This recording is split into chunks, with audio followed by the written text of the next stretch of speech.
Sekaligus kami doakan ketua dan pengurus Majelis Ta'lim Kaum Ibu MTKI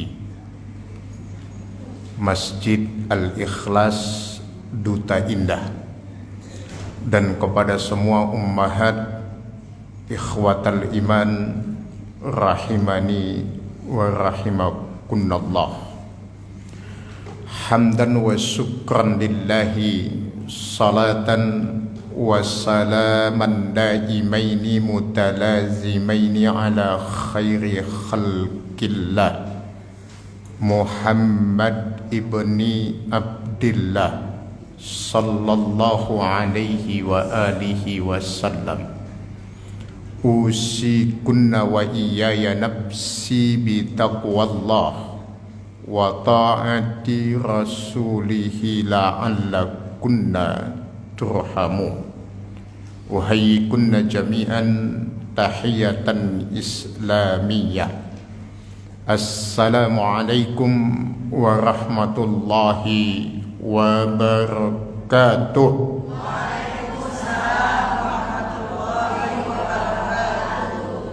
Sehat ibu-ibu? Apanya yang sehat?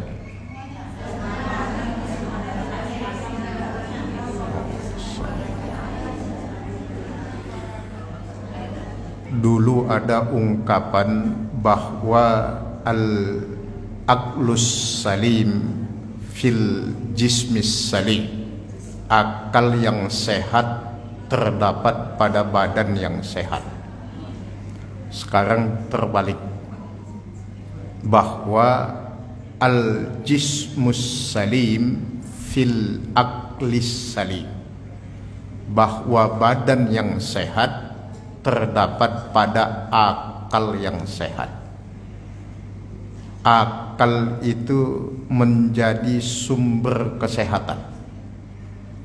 Kalau akalnya sehat, insya Allah badannya sehat. Maka Nabi mengatakan, fa ahsanu dawain likulli da'in iradatus syifa. Sebaik-baiknya obat bagi setiap penyakit adalah kemauan untuk sembuh. Kalau penyakitnya berat, dibuat ringan, insya Allah jadi ringan. Penyakit ringan dibuat berat, itu akan tambah berat. Mau ngaji, kaki sakit, dibuat sesakit mungkin, jadi alasan tambah sakit. Sama tuh seperti ibu-ibu yang mau pengajian, hujan turun padahal gerimis, yang keluar bukan badannya dari rumah tapi tangannya. Hujan, memang nggak mau ngaji memang. Nah, ummahat, sebagai muqaddimah pertemuan kita, hati-hati dengan sikap dan sifat mencari-cari alasan dalam urusan agama. Fala ta'taziru faqad kafartum ba'da imanikum. Jangan cari-cari alasan untuk urusan agama, sebab itu bentuk kekufuran setelah kamu beriman. Maka para ulama sepakat mengatakan itu bentuk istihza'u biddin, melecehkan agama itu. Gak ngaji bu, pengennya sih. Ustadznya siapa sih? Lucu gak ustadznya? Ada konsumsi enggak? Mau macam-macam. Itu namanya nyari alasan namanya. Kalau mau ngaji, ngaji saja, mau siapapun ustadznya. Kalau enggak mau ngaji, ya udah bilang aja, ibu enggak ngaji, malas, udah selesai. Malaikat enak nyatatnya. Itu di Konoha. Kalau di Duta Indah, alhamdulillah sama-sama manusianya maksudnya. Baik ummahat yang Allah muliakan, sebelum kita masuk kepada tema, mungkin ini pertemuan kita perdana, tapi saya sudah tidak asing dengan Al-Ikhlas Duta Indah karena sudah beberapa kali mengisi kajian subuh dan juga khutbah Jumat. Tapi di MTKI baru ini yang perdana. Sebagai mukaddimah ummahat, mohon izin bertanya, ibu-ibu cari senang apa tenang? Cari tenang apa senang? Senang apa tenang? Ibu kalau nggak punya duit tenang? Oh, ini insya Allahnya orang Indonesia apa insya Allahnya orang Arab? Oh, Indonesia. Kalau insya Allahnya orang Indonesia itu 90% nggak jadi. Ngaji ya Bu, nanti ada pengajian insya Allah. Perhatikan aja, nggak bakal datang itu. Biasanya, kecuali di sini. Jangan baper dulu. Tapi kalau insya Allahnya orang Arab, orang Islam bukan orang Arab. Karena setiap orang Arab belum tentu Islam.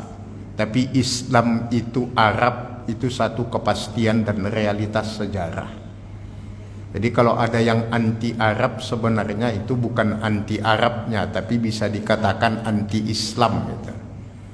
Mau dibantah bagaimana? Nabinya orang Arab, kitab sucinya Al-Quran berbahasa Arab, sholat pakai bahasa Arab. Jadi jangan anti sama Arab, walaupun Arab itu belum tentu Islam. Abu Jahal Arab, Abu Lahab juga Arab, tapi memusuhi Islam. Tapi Islam itu sejarah kuatnya terikat dengan Arab, itu fakta sejarah yang tidak terbantahkan. Dan gak bisa masuk surga kalau gak bisa bahasa Arab. Ibu bahasa Arab bisa? Oh bisa. Buktinya ibu sholat pakai bahasa Arab itu. Kalau pakai bahasa Indonesia batal kan? Batal. Makanya insya Allah masuk surga ya. Yang mau masuk surga angkat tangan. Alhamdulillah. Yang mau duluan? Ada yang mau duluan?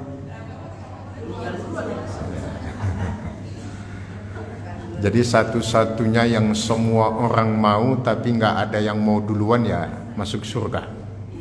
Semua mau, tapi nggak ada yang mau duluan.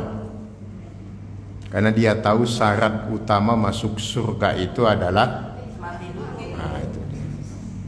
dan rahasia mati itu cuma 3. Yang pertama kapan, yang kedua di mana, dan yang ketiga bagaimana. Itu doang rahasia mati.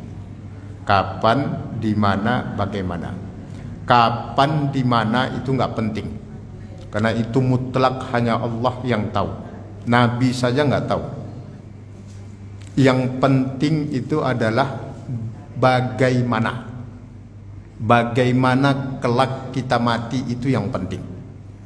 Dan ketika Rasulullah ditanya oleh sahabat bagaimana kelak seseorang itu di sisi Allah, beliau menjawab, man kana yuhibbu ay ya'lama manzilatahu 'indallahi falyanzur manzilatallahi indahu.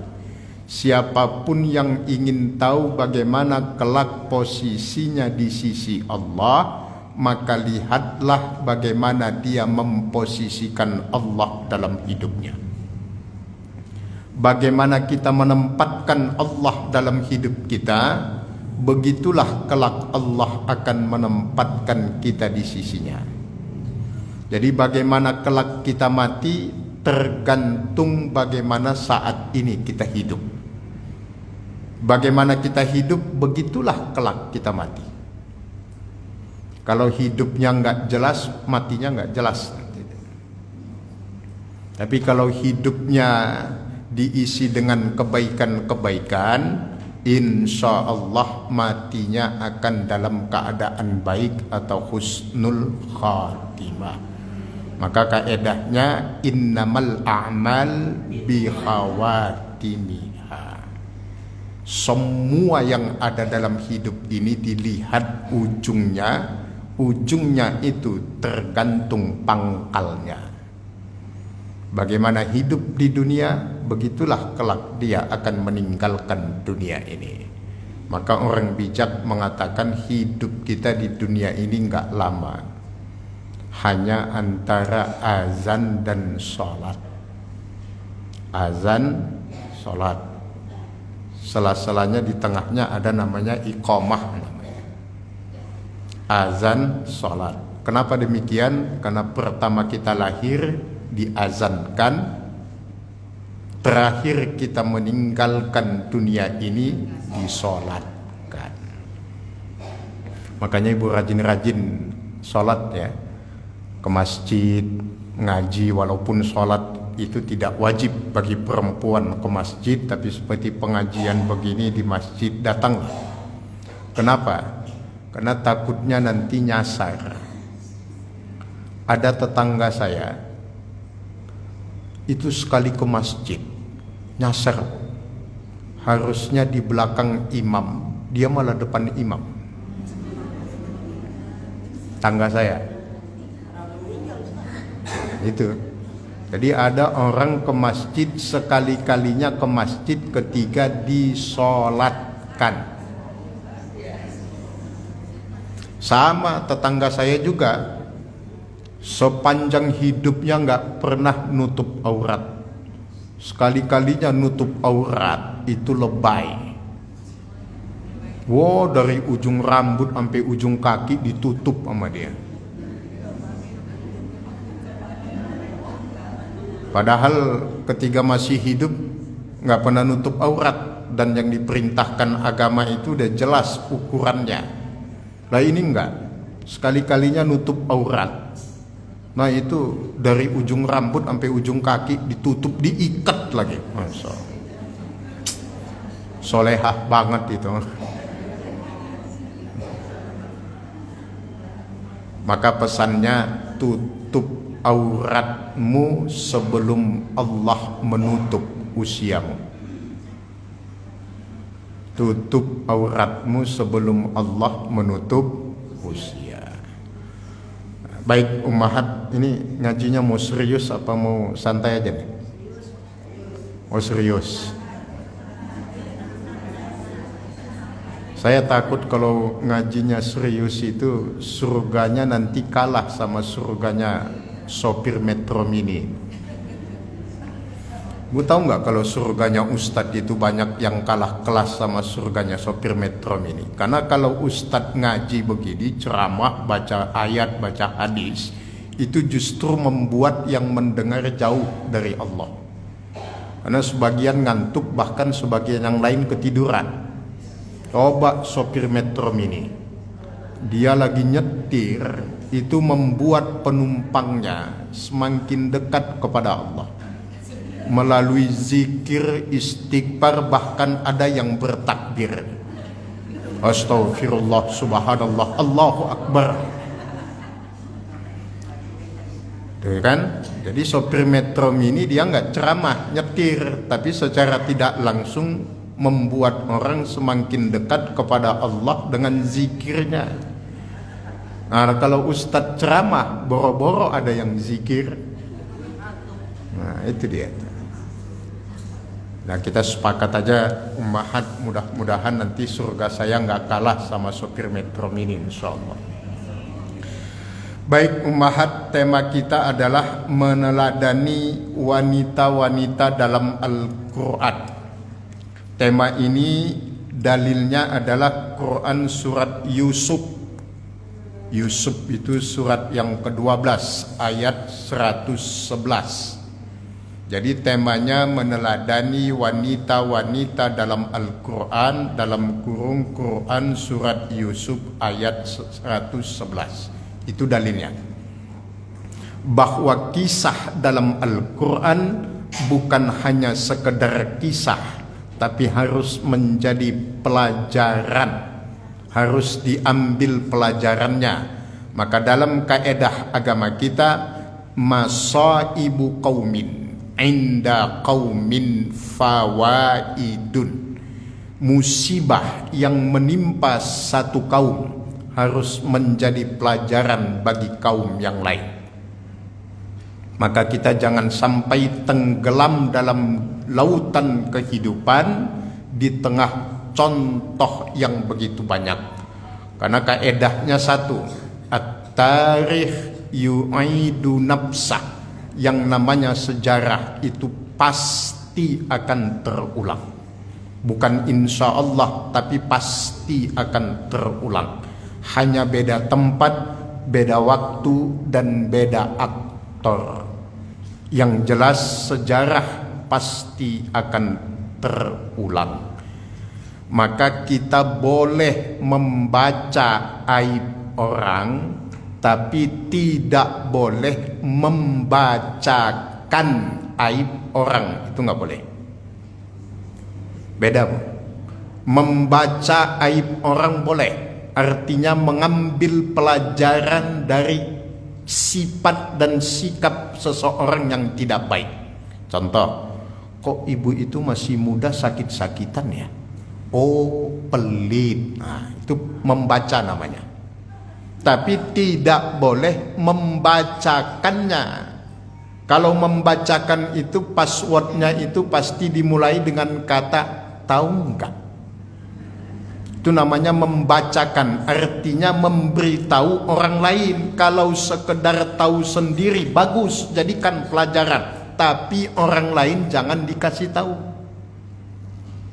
Itu namanya membaca dan membacakan. Membaca aib orang boleh, tapi membacakannya nggak boleh. Kan ibu tahu nggak cara hidup yang paling berbahaya di dunia ini? Yaitu orang yang hidup seperti wasit sepak bola. Hidupnya persis seperti wasit sepak bola. Ibu tahu kerjaannya wasit sepak bola? Lari kemana-mana, cuma satu kerjaannya, nyari kesalahan orang. Ya kan? Mana ada sepak bola memberikan prestasi, memberikan pujian. Yang ada berikan kartu kuning, bila perlu kartu merah. Ada manusia yang tipikalnya begitu. Kemana-mana kerjaannya hanya nyari kesalahan orang. Maka ibu catat, ada dua jenis manusia dalam pergaulan ini, kata Nabi. Jadi ada dua jenis manusia dalam pergaulan hidup ini. Yang pertama yang disebut Nabi dengan istilah yus'idun nasa ainama zahaba, membahagiakan orang kemanapun dia pergi. Itu jenis yang pertama. Jenis yang kedua, yas'adun nasu iza zahaba, orang bahagia kalau dia sudah pergi. Jadi yang pertama, membahagiakan orang kemanapun dia pergi. Yang kedua, kebalikannya, orang bahagia kalau dia sudah pergi. Yang bagus itu yang pertama itu. Dia ngaji di Al-Ikhlas, orang senang. Dia ngaji di tempat lain, orang senang. Dia tinggal di Duta Indah, orang senang jadi tetangganya. Tinggal di komplek lain juga orang senang. Jangan sampai orang senang kalau kita sudah pergi. Alhamdulillah. Kenapa, Bu? Udah pergi. Itu biasanya jenis yang kedua itu tandanya kalau dia datang itu orang sweet-sweet gitu. Datang.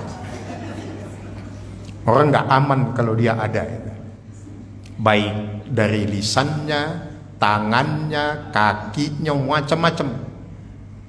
Nah, orang yang begitu itu ummahat, itulah yang disebut Nabi dalam hadis al-hasudu la yasudu.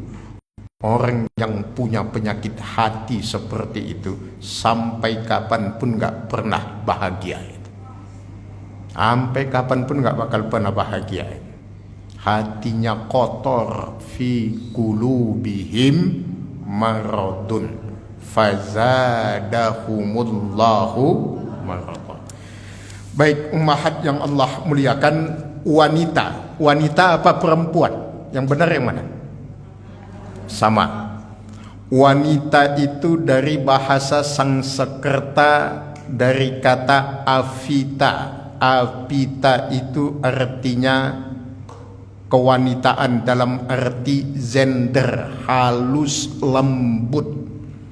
Kalau dalam bahasa Indonesia, perempuan itu dari kata empu, maka disebut perempuan. Identik kepada marwah, harkat dan martabat, maka disebut perempuan.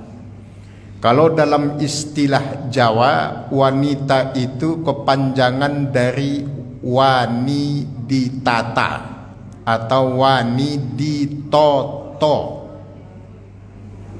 Kalau kita lihat dalam Al-Quran, wanita atau perempuan itu Allah sebut dengan 3 istilah. Yang pertama disebut mar'ah atau imra'ah. Itu tersebut di dalam Al-Quran sebanyak 13 kali. Mar'ah atau imra'ah jamaknya. Yang kedua, Allah sebut dengan sebutan An-Nisa. An-Nisa itu dalam Al-Quran tersebut 59 kali. Kalau tadi mar'ah 13 kali, kalau An-Nisa 95 kali, dan yang ketiga 59 kali, dan yang ketiga Al-Unsa. Al-Unsa dari kata-kata Al-Uns itu disebut 30 kali dalam Al-Quran. Jadi 13, 59 dan 30. Mar'ah, An-Nisa, kemudian Al-Unsa. Unsa, Nisa, Mar'ah. Kalau Allah menyebut kata mar'ah dalam Al-Quran, itu selalu diidentikan kepada istri, perempuan sebagai seorang istri. Maka mar'ah itu lebih kepada wanita dalam konteks sifat. Karena mar'ah itu satu turunan kata dengan muru'ah dan mir'ah. Mir'ah itu bahasa Indonesianya cermin. Muru'ah itu harga diri. Maka seorang mar'ah harus bisa berfungsi sebagai cermin dan juga memiliki harga diri. Itu hakikat mar'ah dalam Al-Quran. Jadi seorang mar'ah itu harus jadi cermin, jadi contoh. Jangan sampai menjadi contoh yang tidak baik. Jangan sampai menjadi cermin yang pecah. Ada ungkapan dalam Islam begini, innal quluba idza tanafara wudduha sibhuz zuzajati kasruha la yuhsab. Hati itu kalau sudah jauh dari rasa cinta, ibarat kaca yang pecah yang tidak akan bisa disatukan kembali. Jadi hati-hati dengan hati. Jangan sampai sakit hati dan jangan sampai makan hati. Jadi ada mar'ah, ada An-Nisa, ada Al-Unsa. Nah, perempuan, wanita dalam Al-Quran itu dibagi menjadi dua zaman. Perempuan atau wanita sebelum Rasulullah dan perempuan atau wanita setelah adanya Rasulullah diutus menjadi Rasul. Jadi 2 kategori secara waktu. ada perempuan-perempuan yang zamannya sebelum Rasulullah dan ada perempuan yang ada setelah Rasulullah. Nanti akan kita lihat dalam Al-Quran banyak contoh yang sebelum zaman Rasulullah. Boleh dicatat ummahat. Yang pertama, istri Nabi Adam alaihi salam yang bernama Hawa. Allah tegaskan dalam Quran surat yang ke-7 Al-A'raf ayat yang ke-19. Itu kan sebelum Rasulullah. Istri Nabiullah Adam yang bernama Hawa, bukan Siti Hawa. Ibu, Siti itu bukan nama, tapi gelar kebangsawanan di ranah Melayu. Siti. Jadi nggak ada, kalau ibu cari dalam sejarah namanya Siti Hawa nggak ada, yang namanya Hawa. Siti itu gelar kebangsawanan. Kalau di bahasa Arab kan namanya Sayyidah namanya. Siti Aminah, Siti Fatimah, Siti Maryam, akhirnya jadi Siti semuanya. Maka kalau di Sumatera ada anak perempuan mau dikasih nama Siti, itu nyembelih kambing itu, Bu. Tanya aja orang Sumatera, Melayu khususnya. Karena itu gelar penghormatan kebangsawanan, maka masuk sejarah Islam ke ranah Melayu. Semua nama-nama perempuan yang mulia itu diberi nama dengan kata Siti. Siti Nurhalizah.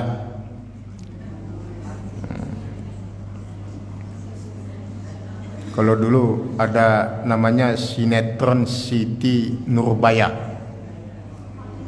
Jadi kalau ada perempuan yang sok lebay mengatakan aku mencintaimu apa adanya, nanti dijawab orang ini sudah zamannya Siti Nurhalizah, bukan lagi zamannya Siti Nurbaya.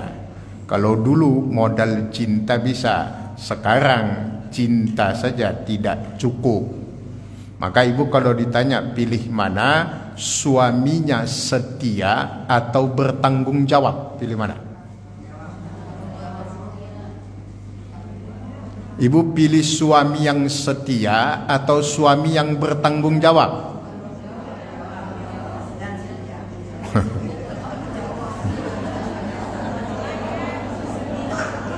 Aduh, repot. Ibu pilih suami yang setia atau bertanggung jawab? Berarti suaminya kalau kawin lagi boleh? Ibu cari ayat, cari hadis yang memerintahkan para suami untuk setia. Insya Allah sampai kiamat nggak ketemu. Nggak ada dalam Islam. Tapi perintah agar suami bertanggung jawab itu clear. Kenapa Islam lebih mementingkan tanggung jawab? Karena dimensi tanggung jawab bukan hanya dunia, tapi juga akhirat, lahir dan batin. Kalau suami bertanggung jawab, dia nggak akan berani untuk nikah lagi. Kenapa? Karena dia tahu mempertanggungjawabkan satu perempuan saja sudah repot, apalagi mempertanggungjawabkan satu komplek. Wah. Tapi kalau suami yang setia, belum tentu setia tapi nggak bertanggung jawab, nggak ada gunanya. Setia banget di rumah aja, bangun minum kopi, tidur lagi, makan tidur kayak kata Basurip gitu. Nah suami yang begitu itu cocoknya tak gendong gitu, gendong ke laut.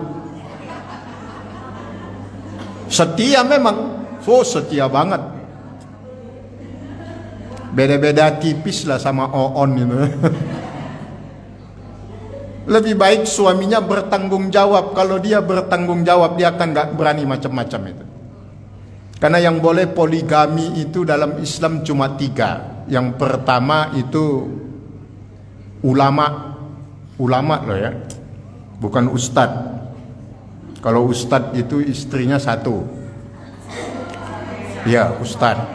Kalau istrinya dua namanya syekh, panggilannya syekh. Contohnya Syekh Puji.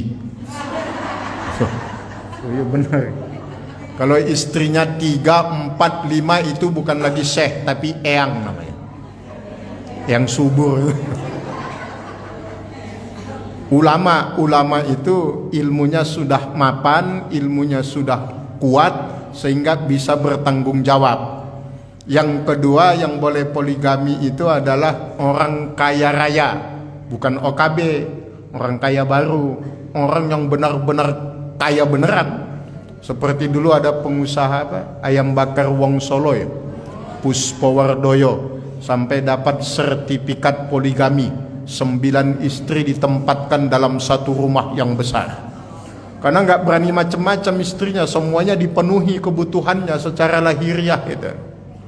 Semuanya dapat rumah, semuanya dapat mobil, kaya beneran.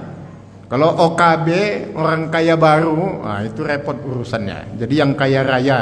Nah yang ketiga yang boleh poligami itu adalah yang nggak tahu diri. Ya ulama enggak, kaya enggak, kawin lagi, itu namanya nggak tahu. Nah suami ibu yang mana? 1, 2, apa 3? Nggak ada, berarti nggak. Insya Allah. Yang keempat, ulama bukan, orang kaya bukan, dan insya Allah tahu diri. Insya Allah setia. Ya setiap tikungan ada. Enggak. Intermezzo. Ibu, kata pamungkas dari poligami itu cuma satu. Kalau ada umpama tetangga suaminya mau kawin lagi, istrinya nanya aja sama suaminya, gak usah marah-marah, tanya, Pak, dosa apa yang tidak mungkin Allah ampunkan selamanya?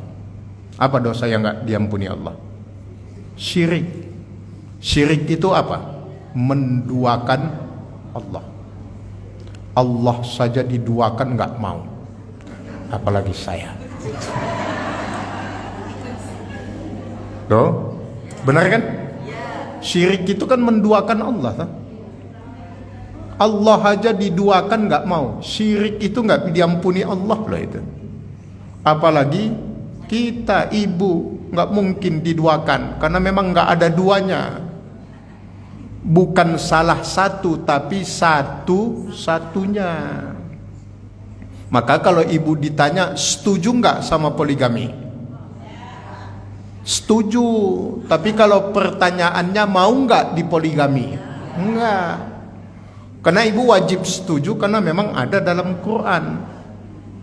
Kok ibu setuju tapi nggak mau? Ya setuju. Kalau situ mau ya silahkan saja. Yang jelas saya nggak mau, kan gitu aja. Iya toh?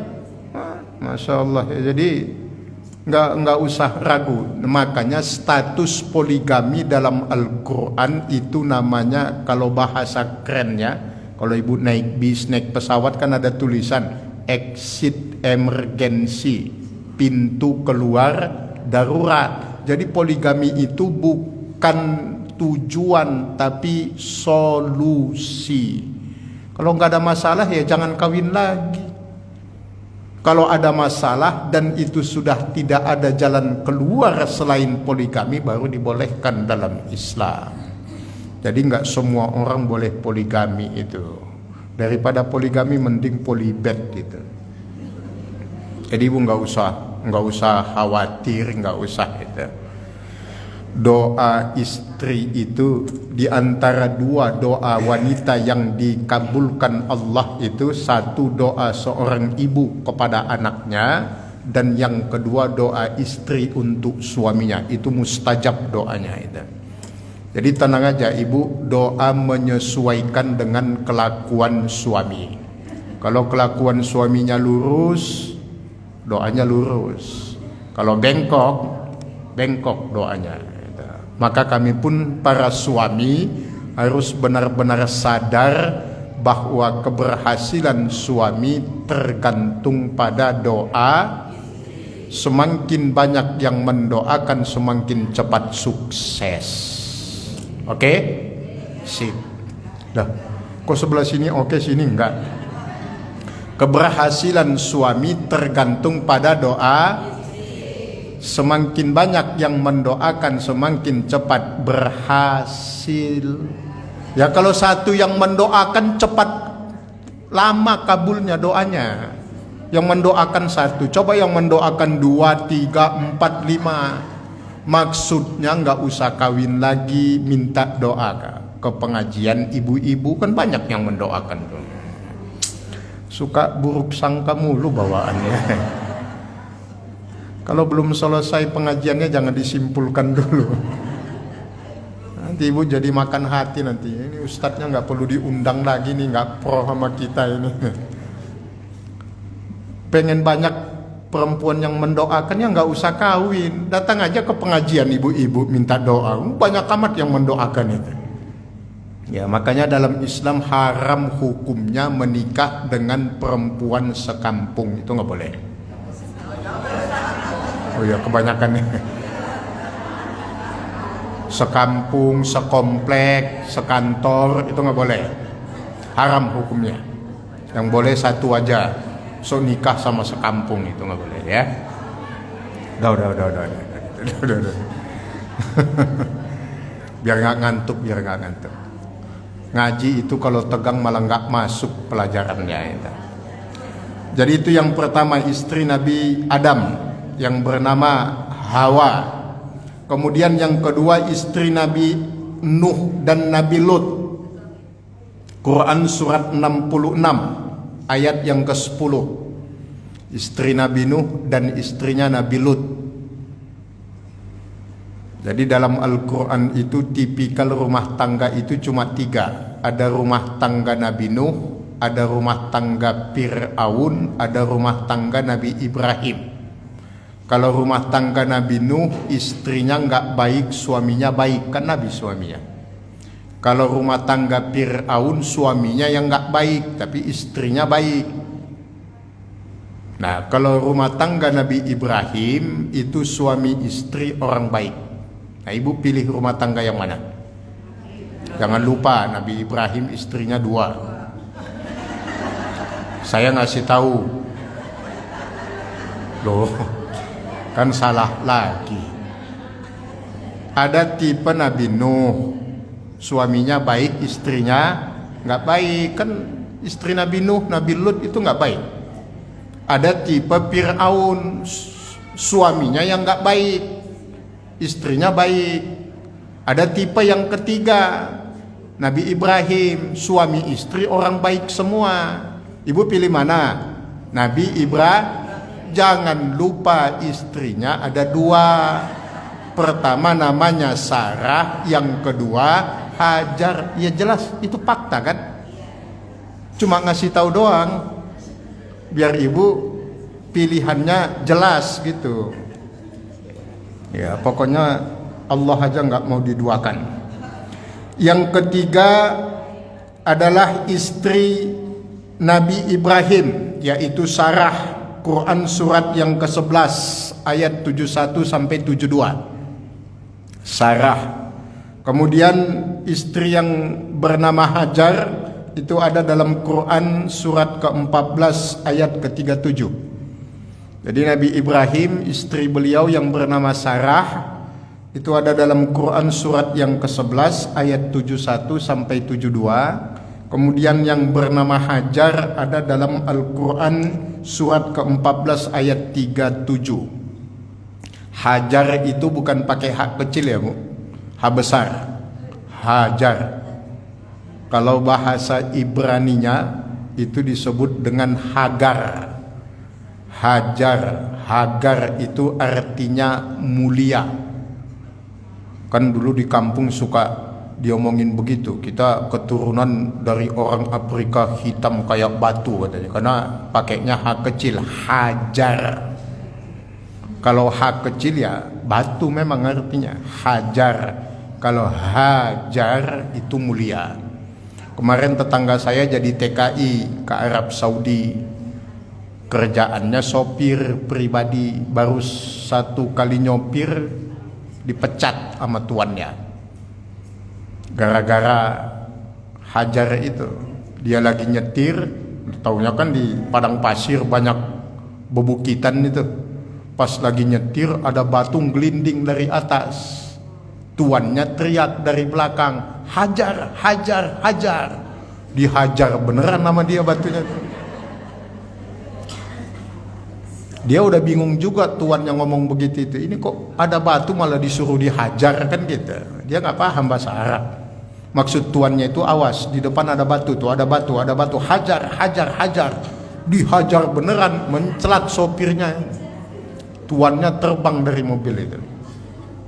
Kayak jangan salah sebut, bahasa Arab itu bahasa paling unik, paling kaya di dunia. Bahasa Arab itu di antara semua bahasa manusia yang ada di dunia, itu bahasa Arab paling kaya. Kosakatanya saja 12,5 juta. Bahasa Inggris itu cuma 2,5 juta. Bahasa Indonesia itu cuma 250.000 kosakata. Maka ketika ada yang mengusulkan bahasa Indonesia menjadi bahasa pergaulan Asia Tenggara, gak bisa karena kosakatanya sedikit. Bahasa Arab itu 12,5 juta, maka beda penyebutan, beda menyebutkan dan melapaskan itu beda arti bagai langit dan bumi. Contoh, kan ada tuh yang sok-sok paseh itu orang di kampung saya, ibu-ibu pulang haji jadi apa? Jadi MC. Jadi biar dibilang haji mabrur itu sok-sok paseh lah di kampung saya. Dia bilang, ibu-ibu sekalian, mari kita bersyukur atas nikmat Allah. Pakai qaf ya. Nikmat pakai qaf itu artinya azab. Kalau ni'mat pakai ain itu baru nikmat namanya itu. Tapi karena pengen dibilang paseh salah sebut dia. Nikmat. Akhirnya jadi azab artinya. Bahasa Arab itu salah menyebutkan, melapaskan, itu salah arti itu. Itulah pentingnya ilmu makharijul huruf itu. Ada tempat-tempat keluarnya huruf itu. Tapi lagi-lagi, Ustadz, berarti saya nggak boleh baca Quran dong? Saya belum. Enggak, bukan begitu pendekatannya. Allah mengatakan la yukallifullahu nafsan illa. Yang penting ibu terus ngaji. Jangan sudah nggak tahu tapi nggak mau ngaji. Nah itu yang repot urusannya. Saya belum paseh Ustadz. Ya enggak apa-apa, tapi yang penting terus, jangan berhenti belajar. Karena Allah menegaskan dalam Al-Quran surat Al-Ankabut ayat yang ke-69, wallazina jahadu fina lanahdiyannahum subulana. Mereka yang bersungguh-sungguh di jalan kami, maka akan kami tunjukkan jalan kami, kata Allah. Emang ibu kalau ngaji begini pulang ngaji langsung pintar dan tahu agama? Enggak, belum tentu. Ini kalau kita bicara idealisme, ini kan bukan lagi usia belajar sebenarnya ini. Maka dulu ada istilah belajar di waktu kecil seperti melukis di atas pasir. Belajar di waktu besar, apalagi di waktu senior, tua enggak. Ibu-ibu ini enggak ada yang tua. Ini semuanya senior. Karena tua itu, monggo silakan. Kalau tua itu takdir, kalau senior pilihan. Karena tidak semua orang yang tua itu pantas dituakan. Maka ada istilah tua-tua keladi. Makin tua makin ada orang tua yang kayak kekanak-kanakan ada di kampung saya. Ya pokoknya kampung saya aja lah contohnya, biar ibu nggak baper. Baik, itu yang ketiga. Kemudian selanjutnya ada istri Imran. Quran surat yang ketiga ayat 35, istri Imran. Imran itu nama orang, maka diabadikan menjadi nama surat dalam Al-Quran, Ali Imran. Alinya pakai alif bukan ain. Kalau Ali pakai ain itu nama orang, tapi kalau pakai hamzah pakai alif namanya keluarga. maka disebut Ali Imran, artinya keluarga Imran. Siapa keluarga Imran itu?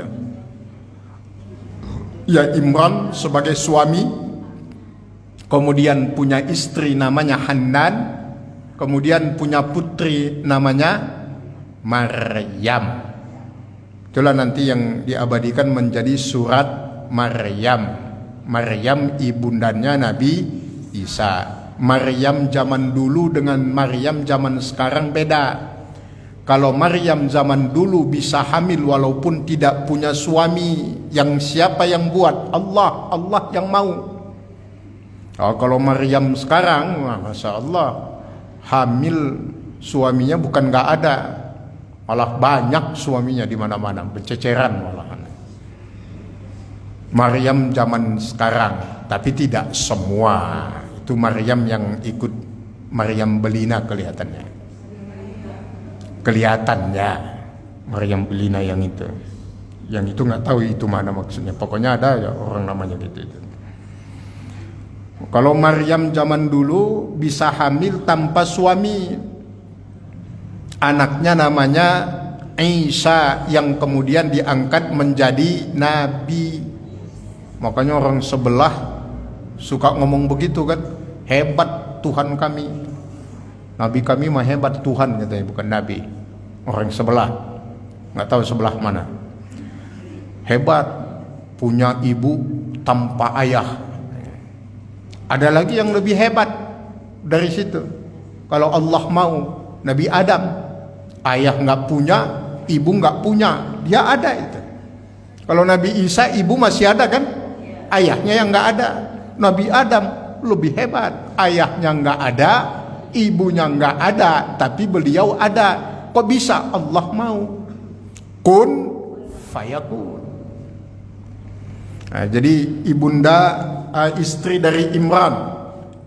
Ya, Quran surat yang ketiga ayat 35. Kemudian ada lagi istri Nabi Zakaria. Istri Nabi Zakaria, Quran surat yang ke-19 ayat yang ke-8.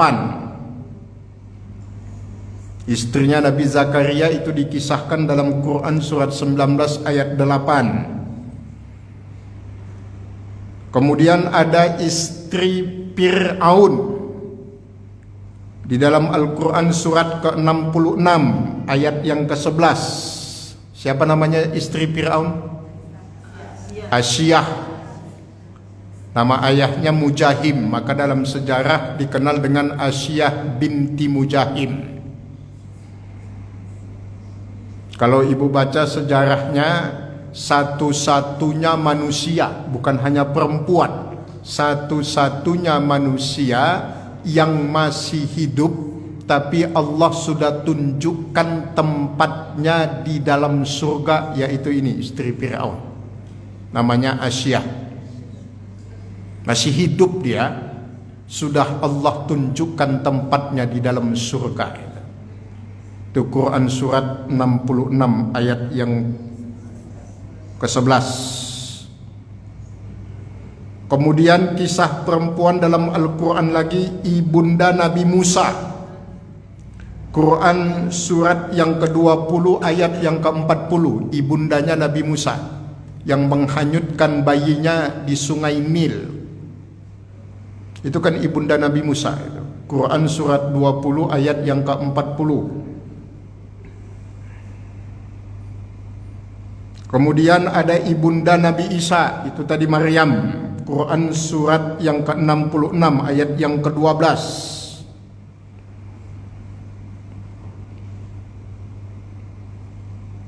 Kemudian ada lagi wanita yang dikisahkan dalam Al-Quran, yaitu penguasa negeri Sabah yang dikenal dengan Ratu Bilqis. Quran surat 27 ayat yang ke-44, An-Naml.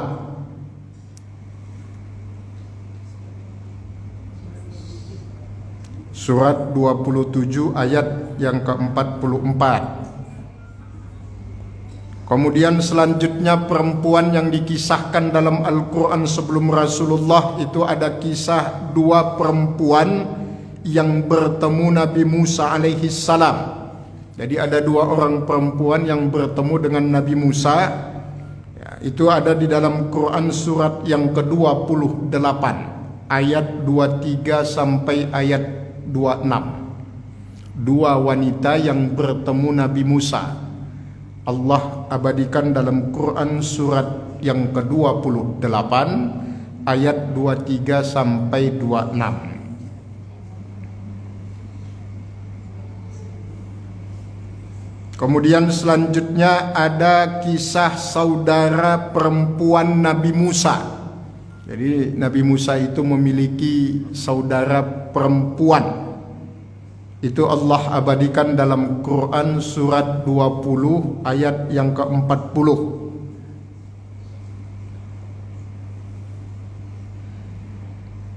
Terakhir adalah istri dari raja yang dijuluki Al-Aziz, yaitu salah satu raja di Mesir yang menggoda Yusuf sebelum diangkat menjadi nabi, yang bernama Zulaikha. Quran surat yang ke-12 ayat 21. Istri Al-Aziz. Al-Aziz itu salah satu raja di Mesir kuno. Zulaikha ini kalau dalam mitos barat, inilah yang dikenal dengan julukan Cleopatra. Mesir kuno itu dalam mitos barat dikenal dengan julukan Babilonia. Istri Al-Aziz yang bernama Zulaikha yang menggoda Yusuf sebelum diangkat menjadi nabi. Kan belum diangkat jadi nabi waktu itu. Karena begitu gantengnya Nabi Yusuf, kemudian digoda oleh Zulaikha. Quran surat 12 ayat 21. Zulaikha wanita cantik mengajak Yusuf untuk melakukan maksiat, dijawab oleh Nabi Yusuf dengan jawaban inni akhafullah, sesungguhnya saya takut kepada Allah. Itu Yusuf zaman old. Kalau Yusuf zaman now, itu kalau ada perempuan cantik yang mengajak berbuat maksiat, jawabannya ini kesempatan. Tapi tidak semua Yusuf. Kalau Nabi Yusuf kan inni akhafullah. Kalau Yusuf sekarang ini kesempatan. Jangan dihafalin itu. Nggak penting. Jangan dihafalin, jangan dicatat. Ya, itu yang wanita sebelum zaman Nabi. Kita percepat. Kemudian sekarang wanita-wanita yang diabadikan dalam Al-Quran setelah Rasulullah diutus menjadi nabi. Pertama, istri Rasulullah yang bernama Aisyah. Quran surat ke-24 ayat 11 sampai 16. Itu ayat khusus menceritakan tentang Aisyah radhiyallahu taala anha. Istri Nabi banyak, yang paling terkenal itu kan dua. Ada Aisyah, kemudian ada Khadijah. Kalau Aisyah itu julukannya Ummul Mukminin. Kalau Khadijah julukannya Khadijatul Kubra. Kubra itu dari kata kabir, artinya besar. Kubra itu artinya lebih besar. Apa maksudnya? Pengorbanan beliau yang begitu besar untuk perjuangan dakwah Rasulullah sallallahu alaihi wasallam. Maka ketika wafatnya Khadijah, tahun wafatnya Khadijah di dalam sejarah dikenal dengan julukan Amul Khuzni, tahun kesedihan. Itulah yang melatar belakangi kenapa Allah memperjalankan Rasulullah dari Mekah, Masjidil Haram, ke Masjidil Aqsa di Palestina, yang dalam sejarah dikenal dengan peristiwa Isra dan Mi'raj. Itu terjadi setahun setelah Khadijah dan paman Nabi, yang dua orang ini menjadi pelindung hidup dakwah Rasulullah dipanggil oleh Allah.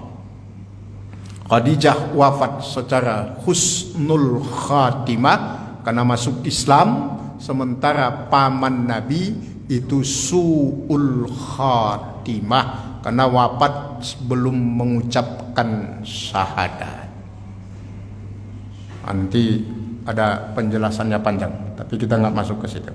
Yang kedua, istri Rasulullah Sallallahu Alaihi Wasallam yang bernama Zainab binti Jahsy. Quran surat yang ke-33 ayat ke-37 dan ke-38, 37 sampai 38. Jadi istri Rasulullah yang bernama Zainab binti Jahsy itu Allah abadikan dalam Al-Quran surat yang ke-33 Al-Ahzab ayat 37 sampai 38.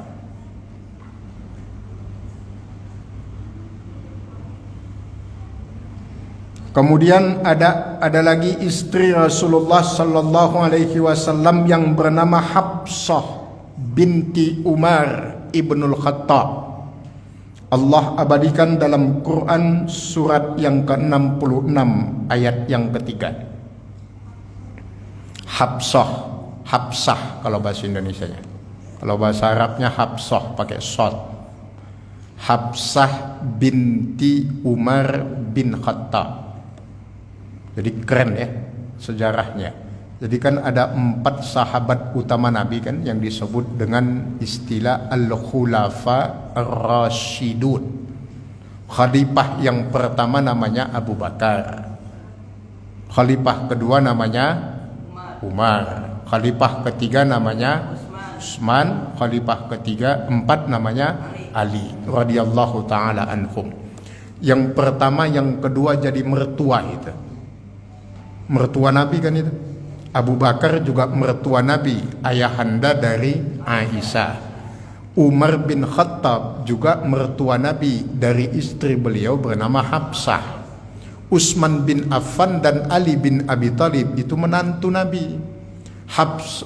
Utsman itu menikah dengan putri Nabi bernama Ruqayyah, bahkan 2. Nah, Ali bin Abi Thalib menikah dengan putri Nabi bernama Fatimah.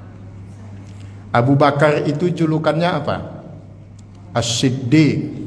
Umar bin Khattab julukannya Al-Faruq. Kemudian Utsman julukannya Zunnurain. Zunnurain itu pemilik 2 cahaya. Kenapa disebut Utsman pemilik 2 cahaya? Karena beliau menikah dengan 2 putri Rasulullah. Kalau istilah kita apa itu? Turun ranjang ya. Ya. Kemudian yang keempat Ali ibnu Abi Thalib julukannya adalah Madinatul Ilmi. Maka ada sholawat itu ya Madinatul Ilmi.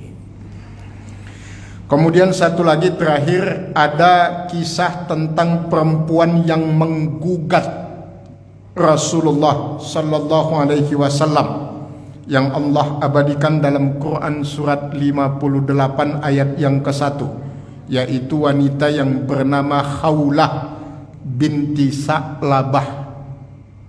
Khawlah binti Sa'labah. Sa'labah itu yang banyak ibu dengar kisahnya itu. Sahabat Nabi yang minta didoakan jadi orang kaya, udah kaya pelitnya na'udzubillah gitu. Punya anak perempuan namanya Khawlah yang menggugat Rasulullah. Nanti kita kisahkan kapan-kapan. Yang terakhir, ini ada yang terakhir, istrinya Abu Lahab. Itu Allah abadikan dalam Quran surat yang ke-111. Abu Lahab, tabbat yada itu.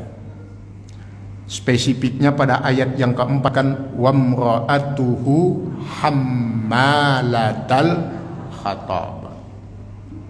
Nah, ummahat, ini kesimpulannya. Dari semua perempuan wanita yang Allah abadikan dalam Al-Quran ini terbagi kepada 5 karakter yang direpresentasikan atau diwakili masing-masing tokohnya. Pertama, ada tipe wanita penghasut, tukang fitnah, biang gosip yang diwakili oleh istri Abu Lahab. Jadi kalau ada sekarang perempuan tukang gosip, tukang fitnah, kemudian tukang hasud, itu berarti itu pengikut di Konoha itu. Di sini alhamdulillah semuanya ummahat sholihat insyaallah. Pokoknya selama masih mau ngaji soleh aja. Iya kan? Ini kenapa ibu-ibu yang ngaji dibilang ibu-ibu yang solehah? Karena orang soleh dalam Islam itu bukan yang nggak punya dosa. Orang baik dalam pandangan Islam itu orang yang punya dosa, sadar akan dosanya, kemudian mohon ampun kepada Allah. Itu orang baik. Jadi dia sadar belum ngerti agama, kemudian mau datang ke pengajian, itu orang baik. Bukan berarti orang yang nggak punya dosa. Mustahil ada manusia nggak punya dosa. Yang manusia nggak punya dosa itu cuma para nabi dan rasul. Kenapa? Karena maksum, dihindarkan Allah dari dosa. Bukan berarti tidak pernah melakukan, pernah, tapi langsung diingatkan oleh Allah. Rasulullah pernah melakukan kesalahan, langsung ditegur oleh Allah. Maka turunlah Quran surat Abasa wa Tawalla an ja'ahul a'ma. Rasulullah lagi ngajar begini, di tengah sedang ngajar tiba-tiba ada orang buta masuk, dicuekin nama Rasulullah, ditegur oleh Allah. Pernah melakukan kesalahan tapi langsung diingatkan oleh Allah. Lah kita pun pernah melakukan kesalahan, sudah diingatkan oleh Allah tapi nggak sadar-sadar. Mana buktinya Allah mengingatkan kita? Allah ngasih penyakit, itu teguran. Rambut mulai memutih, itu teguran. Pandangan mulai kabur, itu teguran. Gigi mulai, itulah macam-macam itu ya. Itu semua teguran. Maka orang bilang sadarmu kapan? Udah banyak teguran Allah tapi nggak sadar. Kita maksudnya saya dengan yang lain. Ibu-ibu nggak. Tenang aja. Ibu-ibu pokoknya nggak masuk aja yang begitu-gitu. Semuanya pilihan. Pokoknya selama masih mau ngaji itu solehah namanya. Tapi kalau sudah nggak mau ngaji, Bu ngaji yuk ke Al-Ikhlas. Saya mah dari kecil udah ngaji. Dikirain ngaji Quran kali. Nah itu namanya ya begitulah ya. Diajak ngaji ada aja alasannya. Pokoknya ngaji aja. Tapi saya nggak sempat Ustadz sampai selesai. Nggak apa-apa. Yang penting datang. Ibu ada hajat pulang aja. Yang penting absennya malaikat ibu udah dicontreng namanya. Wah ibu anu bulan datang kata malaikat. Selesai. Masalah di pengajian bentuknya gimana urusan belakangan lah itu. Ya. Subhanallah itu. Jadi ummahat ada tipe wanita tukang hasud, tukang fitnah, tukang gosip. Jangan suka gosip. Gosip itu bahasa Arabnya gibah. Gibah itu bahasa Indonesianya ngomongin. Ya. Yang boleh dalam agama kita itu ngomongin nggak boleh. Apa bedanya ngomongin sama ngomong? Kalau ngomongin nunggu orangnya nggak ada dan ngomongnya ke orang lain. Kalau ngomong aja langsung sama orangnya. Ibu nggak suka sama seseorang umpamanya, ya udah ngomong aja sama orangnya. Bu, mohon maaf ya, saya nggak suka sama gaya ibu. Udah ngomong aja langsung, nggak ada masalah dalam Islam itu. Boleh. Yang nggak boleh itu ngomongnya ke sebelahnya. Bu, tahu nggak, saya nggak suka sama ibu itu. Nah, itu namanya ngomongin, itu nggak boleh. Kalau mau ngomong aja langsung, saya nggak suka sama gaya ibu. Ya udah bereskan berdua, mau jambak-jambakan juga nggak apa-apa. Umpama, artinya bisurahah, terus terang. Itu boleh dalam Islam. Yang nggak boleh itu ngomongin, nunggu orangnya nggak ada baru diomongin, itu dosa. Karena masalahnya nggak akan selesai. Kenapa sih gosip itu menjadi dosa dalam Islam? Karena yang namanya kata-kata itu nggak akan bisa ditarik, Bu. Kata-kata itu nggak bisa ditarik. Itu sama seperti yang dikatakan oleh Imam Asy-Syafi'i ketika beliau bertanya kepada gurunya tentang dosa ghibah. Kenapa sampai dalam Al-Quran ghibah itu Allah ibaratkan seperti makan bangkai saudara kita? Kan itu. Atuhibbu an ta'kula lahma ahika maita. Kan begitu bahasa Qur'annya. Orang yang suka ngomongin, gosipin orang, kata Allah, itu seperti makan bangkai saudaranya. Kenapa? Gurunya Imam Syafi'i nggak menjawab. Tapi diperintahkan Imam Syafi'i untuk pergi ke pasar, beli ayam. Nanti setelah kamu beli ayam, sembelih di pasar, pulang dari pasar menuju rumah, itu kamu cabutin bulunya, buang aja di jalan. Cabutin sampai dari pasar ke rumah, cabutin bulunya. Dilaksanakan oleh Imam Syafi'i. Sampai di rumah, diserahkan kepada gurunya, gurunya nyuruh balik. Nah, sekarang kamu dari rumah balik ke pasar, sepanjang jalan kamu pungutin bulu ayam yang kamu buang tadi. Dipungutin oleh Imam Syafi'i, balik lagi sampai rumah, ditunjukkan cuma dapat sedikit. Gurunya tanya, bulu ayam sebanyak itu cuma segini? Iya, yang lain udah terbang. Itulah kata-kata. Kalau sudah keluar, udah nggak bisa ditarik lagi. Merambah kemana-mana itu. Dan ibu ingat kaedahnya dalam hidup ini. Kalau ibu nitip kata-kata, dijamin pasti nambah. Tapi kalau nitip uang berkurang, iya. Tapi kalau nitip kata-kata, oh itu nambahnya banyak banget itu. Bu, nanti disampaikan ke ibu-ibu yang lain, besok pengajiannya jam 9 ya. Itu doang tuh titipannya pengurus.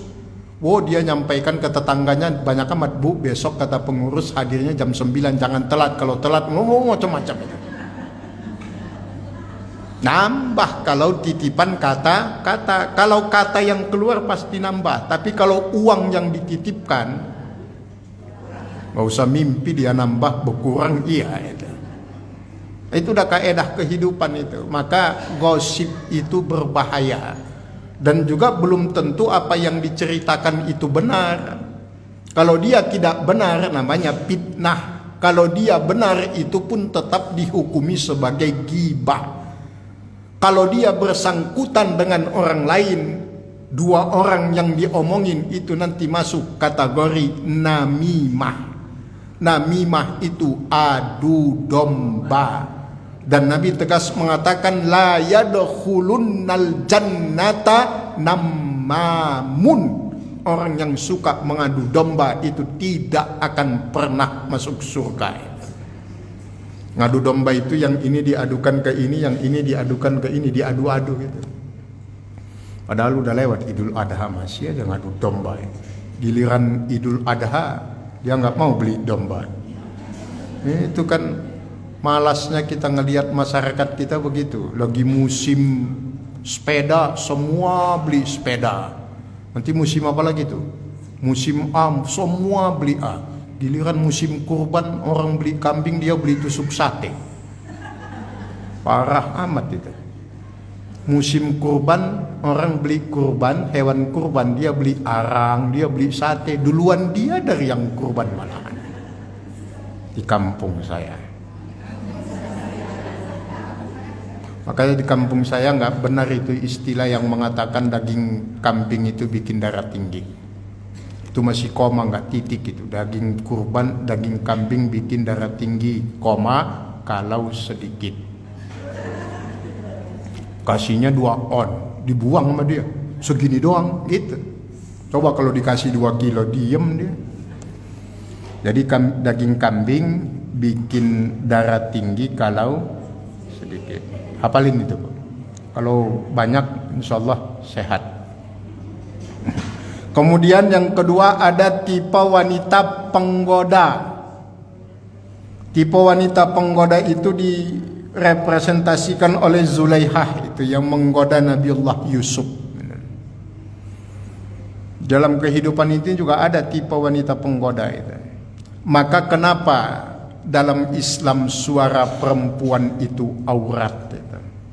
Bukan berarti nggak boleh ngomong. Maksudnya suara perempuan dalam Islam itu aurat, suara yang mendayu-dayu, yang mengeluarkan kata-kata yang dibuat-buat, intinya itu. Jadi suara yang dibuat-buat. Contoh, tetangga saya, kalau sama suaminya itu nanya tegas banget itu. Bapak mau makan nggak? Tetangga saya. Tapi kalau sama suami orang lewat depan rumahnya, ya Allah suaranya, mau kemana Pak? Tangga saya. Itulah yang dimaksud suara itu aurat, dan itu termasuk menggoda namanya. Kalau suaminya telepon, ya halo Pak, ya di mana Pak? Tapi kalau ada orang telepon malah salah sambung, itu suaranya lembut banget itu. Halo, assalamualaikum, Ibu Anu, oh bukan. Terus mau ngomong sama siapa gitu. Makanya kalau ibu dapat suara telepon yang salah sambung, udah ditegasin aja. Halo, assalamualaikum, Ibu Anu, oh, bukan. Oh salah sambung, iya salah sambung, matiin. Nah itu, emang harus begitu. Sama suaminya baru lembut ngomongnya. Itu tadi kan contoh tetangga saya di kampung. Itu termasuk menggoda namanya itu. Makanya hati-hati dengan suara, bukan berarti nggak boleh bersuara, bisu namanya begitu. Kemudian yang ketiga, tipe perempuan yang khianat dan ingkar. Tipe perempuan yang berkhianat dan ingkar itu dicontohkan istri Nabi Nuh dan Nabi Lut alaihi wassalam. Berkhianat kepada suaminya karena tidak mengikuti perintah suaminya. Sekarang saya mau tanya kepada ibu-ibu, emang apa menurut ibu kewajiban istri itu banyak ya? Berapa sih kewajiban istri itu? 1. Kewajiban istri itu cuma 1, taat patuh sama suami. Masak, nyapu, ngepel, nyetrika itu apa Ustadz? Itu bukan kewajiban. Cara ibu nyari pahala. Jangan bilang kewajiban memasak, nggak ada kewajiban. Kalau ibu bilang masak itu kewajiban ibu, nanti kalau suami ibu masak dia dosa itu. Bukan kewajiban istri itu. Kewajiban istri itu cuma 1, wajib taat patuh kepada suami. Masak, ngepel, nyetrika itu adalah cara ibu mendapatkan pahala. Karena ibu adalah orang yang paling mudah masuk surga, kata Rasulullah. Hadisnya kan jelas.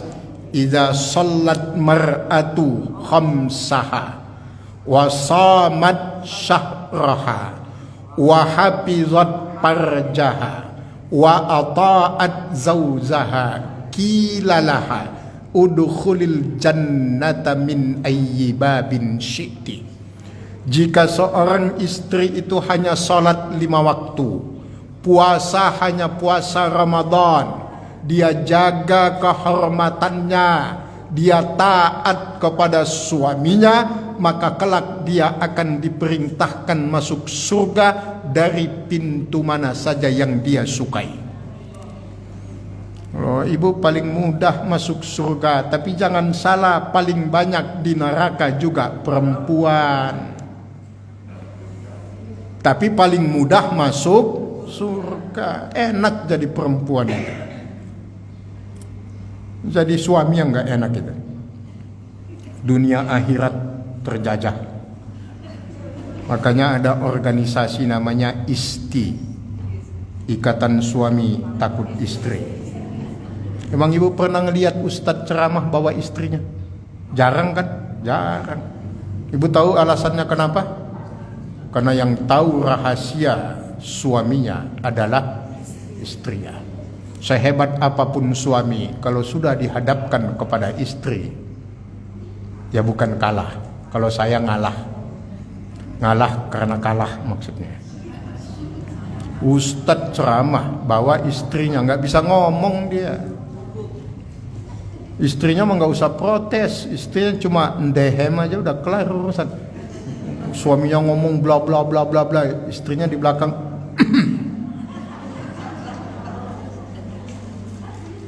Artinya bahwa istri itu punya kemuliaan sebenarnya. Tapi kenapa dianggap rendah? Karena dia yang merendahkan dirinya sendiri. Sebenarnya mulia, nggak ada suami yang nggak takut sama istrinya. Jenderal aja takut sama istrinya. Kemudian yang keempat, ada tipe istri pejuang yang direpresentasikan oleh istri Fir'aun, Asia. Itu istri pejuang yang mempertahankan akidahnya di bawah ancaman suaminya, bahkan ancaman kematian. Dan yang terakhir adalah tipe wanita yang selalu menjaga kesuciannya, dicontohkan oleh ibunda Nabiullah Isa alaihi salam yang bernama Maryam. Jadi ibu jangan salah menilai, Maryam itu bukan tidak mau menikah. Maryam itu mau menikah kalau menemukan orang yang bisa menambah tebal keimanannya kepada Allah. Dia nggak sembarangan menikah, nggak modal cinta beliau menikah gitu. Makanya sampai beliau usia belum menikah, bukan karena nggak menyukai lawan jenis, karena beliau tidak menemukan laki-laki yang akan menambah kesolehannya kepada Allah. Itu yang membuat beliau memutuskan untuk tidak sembarangan memilih laki-laki. Jangan ada yang mengatakan, wah Maryam nggak nikah nggak suka sama laki-laki. Enggak. Makanya disebut Maryam yang menjaga kesuciannya. Bahasa Arabnya al-mar'ah at-tahirah, wanita yang suci. Suci bukan karena nggak mau menikah, tapi betul-betul memilih yang bisa menambah keimanannya, bukan hanya atas dasar cinta semata. Baik ummahat yang Allah muliakan, sekian dan terima kasih. Sebelum kita tutup ada pertanyaan? Alhamdulillah tidak ada. Subhanallah, luar biasa. Baik, cepat-cepat aja urusannya, lama-lama. Ada yang mau tanya silakan ibu. Alhamdulillah nggak ada kan? Pokoknya kalau nggak ada pertanyaan kemungkinannya hanya dua. Yang pertama benar-benar jelas, yang kedua benar-benar bingung. Insya Allah yang pertama. Ada? Waalaikumsalam. Untuk yang dua ini kita hijrah ya misalnya, menghijrah mungkin ada juga dengan gosip dengan fitnah. Kalau gosip ini, kalau misalnya kita ada suatu masalah dengan teman kita, kita bukan bicara tapi mau mencari solusi ini dirusak gitu ya. Ini ada suatu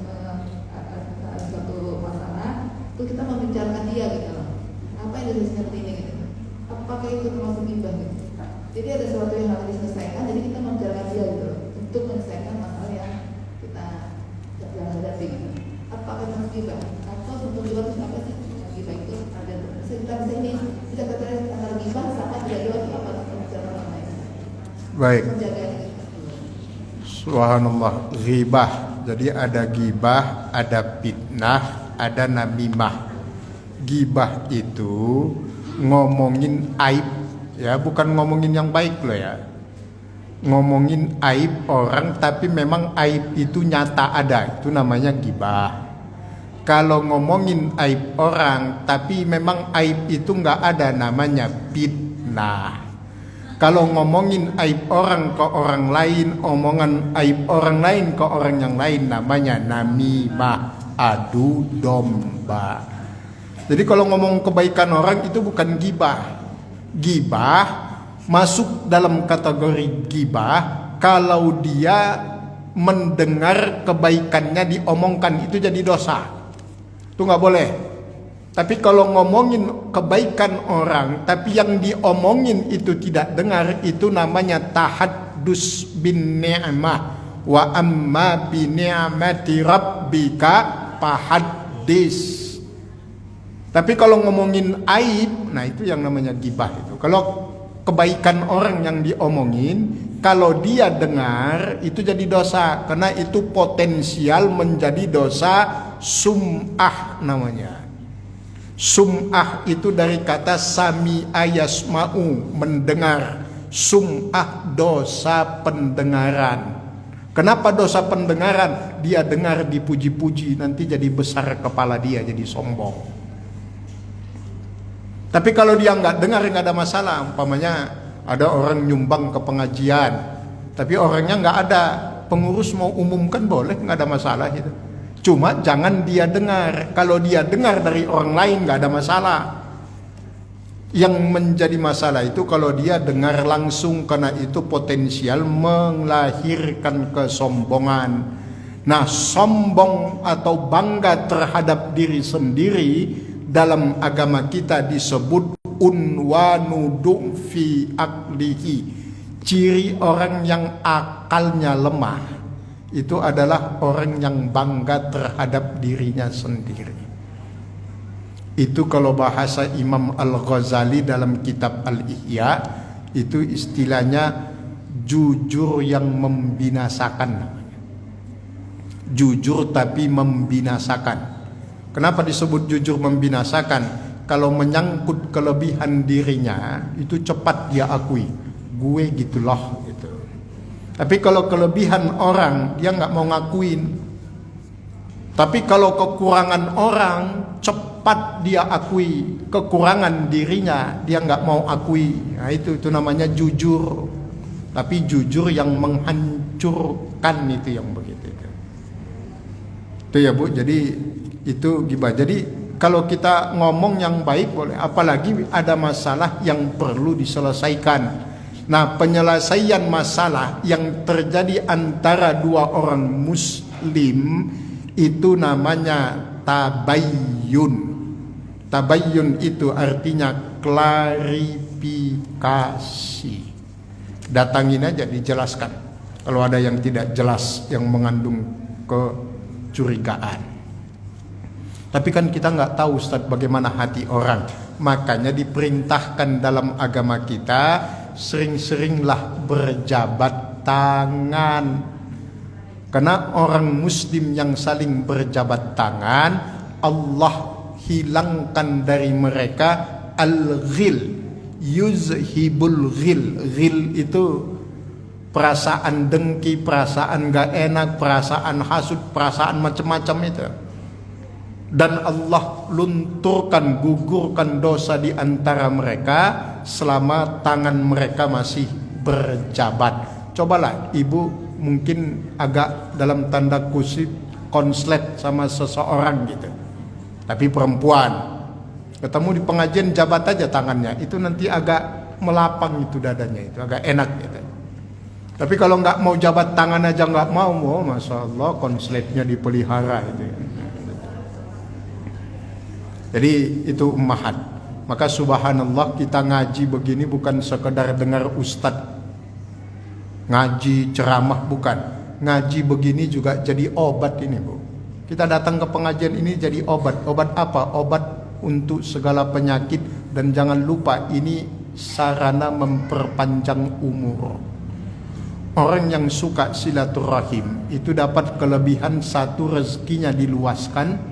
Yang kedua, umurnya dipanjangkan. Karena menurut penelitian ilmiah loh ya, bukan karangan.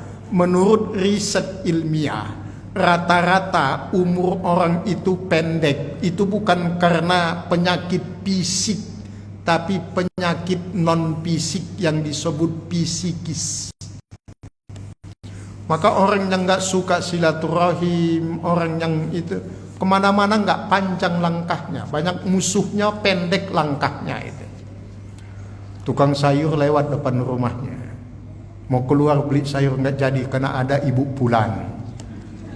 Lewat lagi tukang sayur yang satu lagi nggak jadi karena ada si pulan. Nggak ada jadi, mau ke sana nggak jadi, ada si pulan. Pendek langkahnya. Coba orang yang nggak punya musuh, santai aja hatinya riang. Kemana-mana banyak yang negor, bu sehat, gitu, negor mendoakan itu.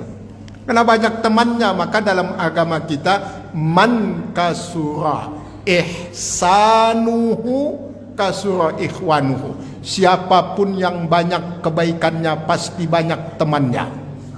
Tapi ingat, man qalla sidquhu qalla sadiquhu. Orang yang kejujurannya sedikit itu temannya pasti sedikit. Gak ada yang percaya sama dia. Dia datangnya silaturahim kalau mau minjam uang, hafal lama tuh orang itu. Assalamualaikum, WA. Assalamualaikum, si Pulan pasti mau minjam uang. Memang udah ketebak. Nah itu. Maka ingat kaedahnya, silaturahim itu penting. Tapi jangan hanya silaturahim kalau ada kepentingan. Silaturahim itu penting. Ya. Apa itu? Kemarin anak saya itu kan sholat berjamaah di masjid, sholat jemaah zuhur. Anak itu mau salaman sama sebelahnya untuk sholat ini, terus katanya jangan salaman, nanti ada sunahnya salaman. Apa Ustaz? Apa salaman? Kamu salah kali lagi dikit kamu salaman. Ya itu. Apakah ada batasan Pak? Apakah mau salaman itu untuk mereka diam dulu, apa langsung untuk salaman untuk sholat? Enggak. Ada ini. Itulah perdebatan di masyarakat kita sekarang. Kalau habis sholat nggak boleh salaman, bid'ah, gitu ya. Nggak ada tuntunannya dari Nabi. Saya titip-titip ke ibu-ibu ginilah di Al-Ikhlas Duta Indah. Saya sampaikan ke bapak-bapak juga pas kajian. Jangan salah mengartikan bid'ah.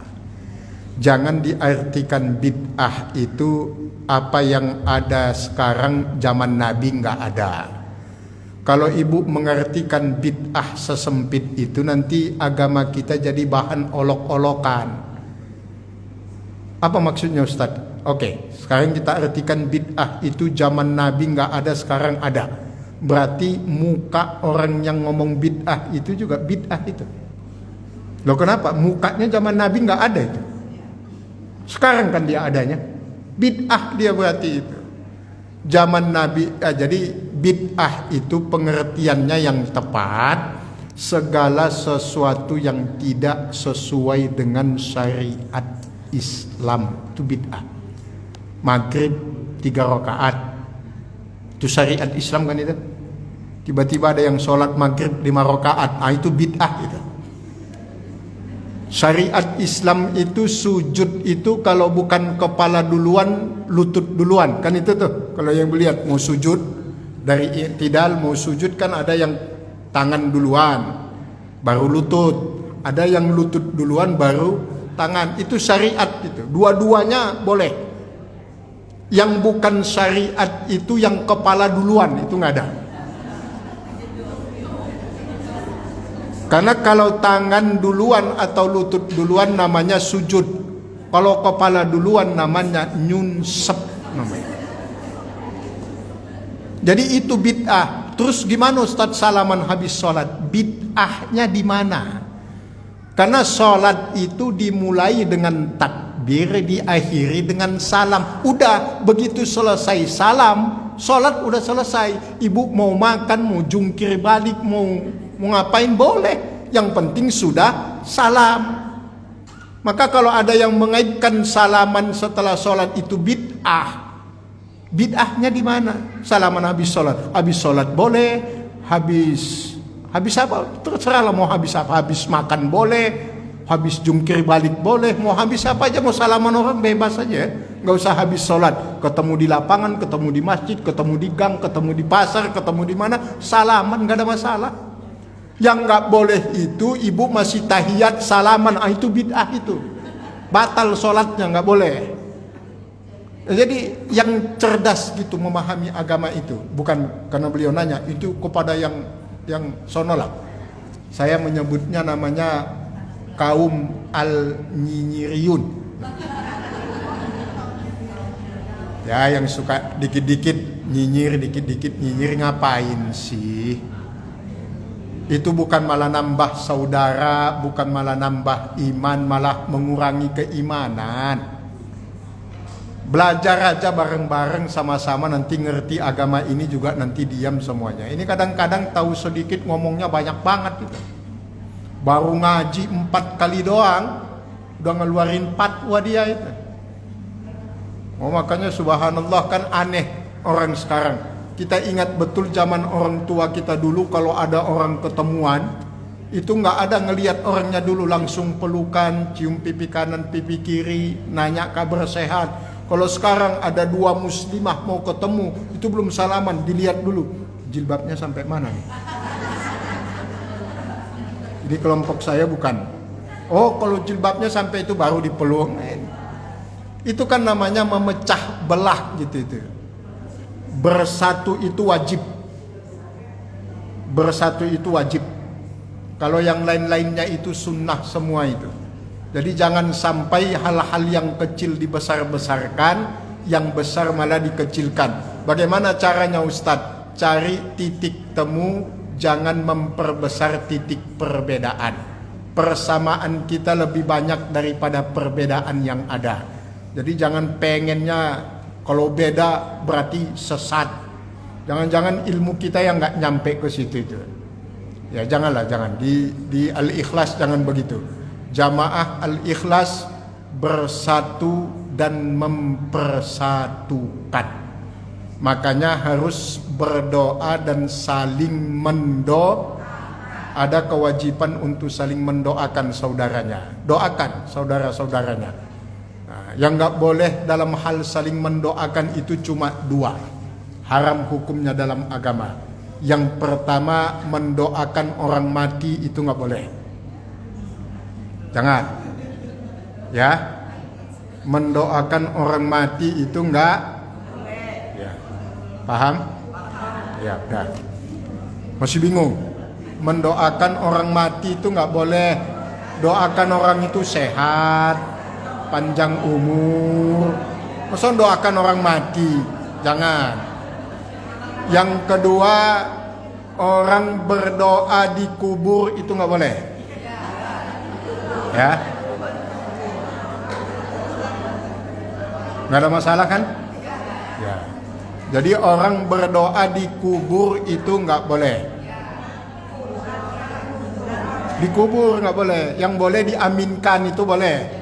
Ada orang berdoa amin gitu, jangan dikubur. Ibu mau orang berdoa ibu kubur, itu sama saja membunuh orang. Jadi mendoakan orang mati nggak boleh. Kemudian orang berdoa di kubur nggak boleh. Tapi kalau berdoa di kuburan boleh. Yang nggak boleh minta doa sama orang yang sudah mati, itu nggak boleh. Wah, kenapa nggak boleh Ustadz? Nggak usah cari-cari alasan yang tinggi-tinggi. Kenapa tidak boleh minta doa sama orang yang sudah mati? Karena takut diaminkan sama dia. Itu doang. Loh, ada kuburan orang udah mati, ibu datang, Mbah, tolong Mbah, amin, amin deh, amin. Oh, ibu kabur tunggang langgang itu, malah nggak jadi doa. Ya sudah, sederhana aja. Terus gimana Ustadz yang boleh? Minta doa sama orang soleh yang masih hidup, nah itu boleh. Kalau udah mati ngapain ibu minta doa sama dia? Dia doakan dirinya saja nggak bisa. Kita mintanya kepada Allah dengan perantara. Ya Allah, kalau orang yang mati, yang ada dalam kuburan ini orang soleh, Kau terima catatan amalnya, mudah-mudahan dengan perantara amal soleh yang dia lakukan masa hidupnya, Engkau kabulkan doa saya ini. Itu boleh. Jangan Mbah doakan saya Mbah, doakan saya Mbah. Dia kalau bisa jawabin mangkel amat itu kalau ada orang begitu. Oh sakarmu, saya aja di bawah ini sudah susah, kok malah minta tolong. Dasar cucu kurang ajar. Bukan minta tolong sama orang yang mati, yang ada tolong orang yang mati dengan sedekah kita, itu betul. Jadi jangan dibolak-balik dalam agama ini. Makanya kadang saking kepintarannya ada orang berdoa pakai surat Al-Fatihah diprotes. Itu apaan Ustadz itu? Ustadz enggak sunnah, mosok dikit-dikit doa Al-Fatihah, Al-Fatihah. Nah, doa dalam Islam itu meminta kepada Allah. Tadi udah baca Asmaul Husna, boleh lewat Asmaul Husna, boleh dengan bacaan Al-Quran kita. Ada dalilnya Ustaz, ada dalam Al-Quran perintahnya wabtaghu ilaihil wasilah, memohonlah kepada Allah dengan perantara. Salah satunya perantara yang dibolehkan dengan bacaan Al-Quran kita. Maka ibu kalau punya hajat, mau dikabulkan Allah, baca Quran. Ya Allah, saya pengen cucu saya sehat, anak-anak saya sehat. Buka surat Yasin, surat Al-Kahfi, surat yang macam-macam. Yang nggak boleh surat tanah, itu nggak boleh. Nanti ada yang protes, kenapa surat Al-Fatihah saja Ustaz? Kan ada surat-surat yang lain. Boleh, mau pakai surat Al-Baqarah boleh, Ali Imran boleh, Al-Maidah boleh. Pertanyaannya, ibu hafal nggak? Itu masalahnya. Yang paling hafal, yang semua umat Islam hafal, Al-Fatihah. Coba nanti kita doa. Mari kita sama-sama berdoa kepada Allah. Al-Baqarah. Repot urusannya. Iya Bu? Ustaz. Ya. Apa? Boleh. Habis ini kita pulang. Waalaikumsalam warahmatullahi. Ini nampaknya nggak penting, tapi ini bisa menjadi fitnah setelah bersalaman itu. Ya. Kita bersalam-salaman untuk memaafkan atau mengucapkan salam, ini mendapatkan ridha Allah dan seperti itu. Tapi dalam bersalaman-salaman itu ada di antara anggap saja itu saya bersalaman, tapi saya saking banyaknya bersalam, saya ngadap yang satu lagi, itu banyak terjadi. Terus Gimana salaman? kan kita bersalam salam, tapi matanya lihat yang lain. Oh. Itu sering terjadi dan sudah menjadi tabiat. Itu kita merasa ada hibah juga di situ kan. Nah, saya bertanya di sini Ustaz, bagaimana cara bersalaman itu yang benar menurut tata cara Islam supaya yang disalam senang, yang berada senang, dan selamat kedua-duanya. Apa yang melihat tidak senang? Terima kasih Ustaz. Assalamualaikum warahmatullahi wabarakatuh. Baik. Salaman yang benar menurut Islam, tangan ketemu tangan. Kalau tangan ketemu kaki itu namanya ngajak berantem. Tangan ketemu tangan, mata ketemu mata, pipi ketemu pipi. Itu yang benar. Kalau tangan ketemu tangan tapi mata nggak ketemu, itu bukan salaman namanya. Itu hanya sekedar bersentuhan. Udah jelas itu dalam agama kita. Ya. Tapi Ustadz, ada yang membegitukan kita Ustadz. Udah, ibu nggak usah risau. Intinya dalam agama kita, kalau kita punya salah kita minta maaf. Yang memaafkan dia mau memaafkan atau tidak, urusan dia dengan Allah, urusan kita dengan dia sudah selesai. Kita udah minta maaf. Ya, memaafkan dan minta maaf. Maka subhanallah, indah sekali lebaran itu. Seandainya sepanjang tahun di Indonesia ini lebaran, masuk surga semua ini di akhirat. Kenapa? Karena hanya waktu lebaranlah orang minta maaf tanpa harus dimintai. Tuh dia WA-nya bertebaran. Mohon maaf lahir dan batin. Mohon maaf. Padahal belum minta maaf orang sama dia udah minta maaf duluan itu. Itu hanya terjadi waktu lebaran. Bahkan suka lebay lagi pakai puisi. Oh Masya Allah, ketika tangan tak mampu bersentuh, mata tak mampu menatap, kaki tak mampu melangkah. Saya jawabin, ibu mau stroke itu yang begitu itu. Ya, kalau tangan udah nggak bisa menjabat, mata udah nggak bisa ngelihat, kaki udah nggak bisa melangkah, ciri-ciri stroke gitu. Nggak usah. Saya makanya kalau dapat WA begitu dari jamaah ketika lebaran, saya jawabin, amin, hati-hati. Kok hati-hati Pak Ustadz? Itu tanda-tanda gejala stroke. Penyakit stroke itu paling berbahaya. Seember aja banyak, apalagi stroke. Bayangin aja. Jadi Ustaz, Ya. kalau bersalaman itu walaupun berapa banyak orang pun kita kan harus bersalaman, tangannya nyampai, Iya, matanya menatap.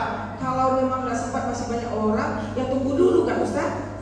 Iya, dong. Ini Ustaz, kita menjadi saduh seperti kita nggak dianggap gitu kan. Tapi selalu begitu, setiap kadang mengaji setiap hari. Oh. Maksudnya seperti itu Ustaz. Jadi tata cara yang benar, kalau tidak benar, kalau dia buat itu berkali-kali tidak mau merubah, apakah itu termasuk dosa? Apa salamannya nggak diterima? Apakah itu tabiat seperti itu diperbolehkan dalam Islam? Dosa dia kepada Allah, urusan ibu sudah selesai. Dia kalau masih begitu, itu dosanya dia kepada Allah. Walaupun terkadang problematik ya, dalam satu jamaah gitu salam-salaman itu ada yang cepat. Itulah bahayanya formalitas dalam agama. Sama seperti lebaran itu kan banyak yang muter keliling datang ke rumah itu kan. Saya kalau sudah habis khutbah, istri saya mudik, anak-anak mudik, habis khutbah, saya masuk ke rumah, saya ambil spidol, saya ambil kertas, saya tulisin, semua sudah saya maafkan, saya tempel depan pintu, saya kunci, saya tidur di dalam. Karena saya tahu yang bakal datang itu semuanya formalitas saja. Assalamualaikum Pak Ustadz, mohon maaf lahir dan batin ya. Udah pergi aja begitu. Capek saya ngelayaninya. Tulis saja depan pintu. Semua sudah saya maafkan. Selesai urusan. Gak usah ngotok-ngotok pintu saya lagi. Ganggu tidur saya aja. Artinya apa? Itu formalitas yang begitu itu. Makanya jangan formalitas lah. Kalau sudah salaman yang bagus. Karena kalau apa-apa dijalankan formalitas nanti hasilnya begitu itu.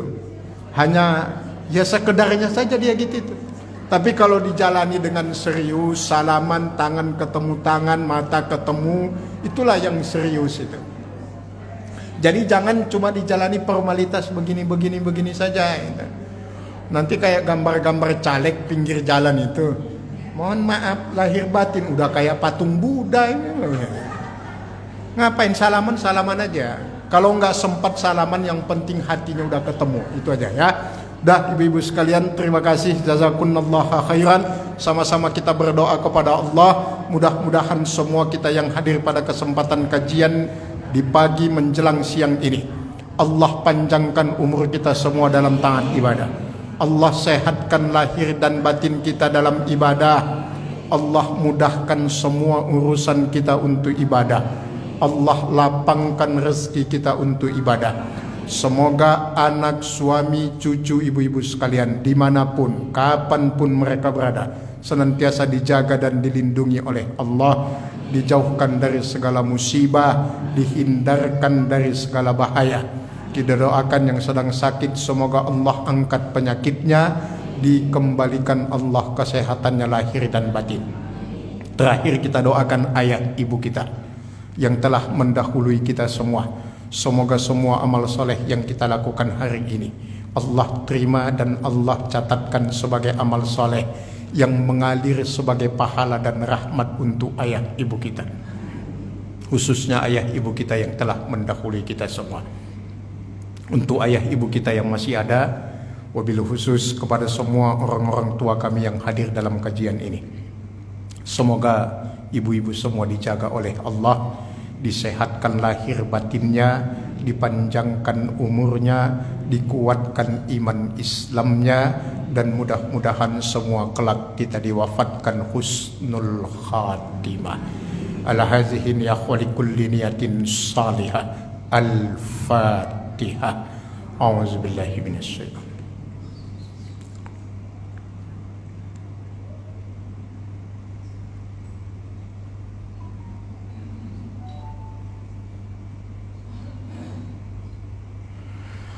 Kita tutup dengan kafaratul majlis. Subhanakallahumma wa bihamdika asyhadu an la ilaha illa anta astaghfiruka wa atubu ilaik wal afu minkunna summa assalamualaikum warahmatullahi wabarakatuh. Alhamdulillah, terima kasih Pak Ustaz dan telah memberikan ilmunya. Semoga bermanfaat buat ibu-ibu yang ada di